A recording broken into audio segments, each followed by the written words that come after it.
Eve's POV. Standing at the altar dressed in an expensive wedding gown with your beloved husband is the wish of most ladies. For me, I never got the opportunity to wear an expensive wedding gown or even stand beside my beloved husband.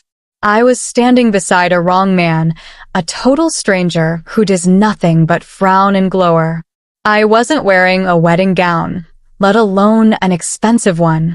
I was dressed in a simple red gown my tailor made at the last minute. I didn't even get a bouquet of flowers to go with it, just some strands of overly old synthetic flowers. Do you, Eves Jameson, solemnly declare to take Jackson Coleman as your lawfully wedded husband?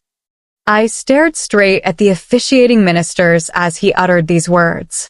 I never thought and believed that I would be getting married to a man I barely know, a man that I had just met 2 days ago. I was silent for a few seconds. Do you, Eves Jameson, solemnly declare to take Jackson Coleman as your lawfully wedded husband? The officiator asked again. This time I felt my heartbeat beat faster. I was a little shaky and I turned round to the hall to stare at my only family, my mom and dad. Eve, speak up, my dad said in a hushed tone. I was very much aware that the marriage will benefit my family and I the most. Although I was rushed to marry Jackson, who I barely knew anything about, I was bent on giving in for the sake of my poor parents. I tried my best to swallow the lump on my throat before uttering the words I have been long scared of saying. Yes, I do.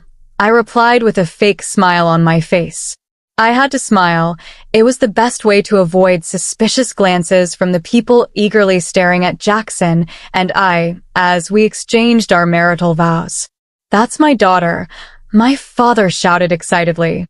I turned to stare at my excited family. Of course I had to smile at them. I had to do this. The officiator turned to John.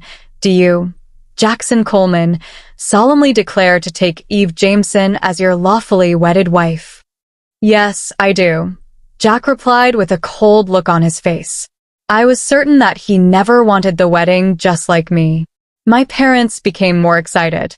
Who wouldn't be happy to be in-laws with the family that has the biggest tech company in the country? The officiator smiled. Please face each other. Jack pulled out a wedding ring from his pocket.